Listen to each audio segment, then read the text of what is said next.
ఆగండి ఆగండి, ఇది చెప్పేది మీకే, మీ ప్రజలకే. అంటే నేను కూడా వర్తిస్తాను. ఎందుకంటే బైక్ మీద పోయే ప్రతి ఒక్కడు ఖచ్చితంగా హెల్మెట్ పెట్టుకోవాలి. ఇప్పుడు ఉన్న జనరేషన్లో బైక్ మీద పెట్టుకోవడం ఎవరు హెల్మెట్ పెడతారు? పోలీసులు మనకి ఎందుకు చెప్తాను ఏందని ఆలోచించండి. వాళ్ళు ఊరికే చెప్పరు. తాగి డ్రైవింగ్ చేయకండి, ఇంటికి పోండి, నిమ్మలంగా తాగండి, అంతే తప్ప డ్రైవింగ్ చేయకండి ర్యాష్గా, స్పీడ్గా.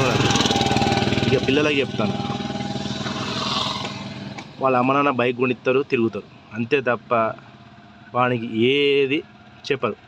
పెట్రోల్ ట్యాంక్ ఫుల్ ఉన్నదా లేదా, తిరుగు, బలాదుగా ఇంటి మీద తిరుగు, దేశం మీద తిరుగు.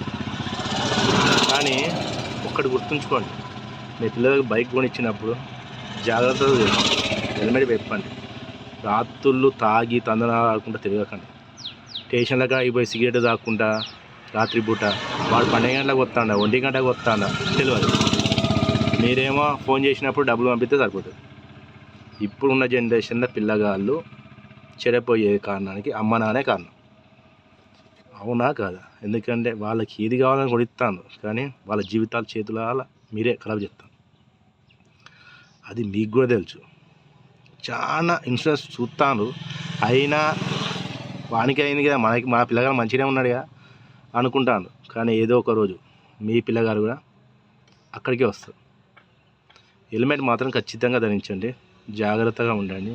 న్యూ ఇయర్ రోజు తాగి తందనాలు ఇంటికి పోయి మంచిగా ఫ్యామిలీతోని న్యూ ఇయర్ చేసుకోండి, అంతే. ఒక చిన్న విషయం చెప్పేదానికే నేను ఈ వీడియో చెప్తాను, అంతే తప్ప ఏదో నాకేదో ఆశించి కాదు. Okay, bye.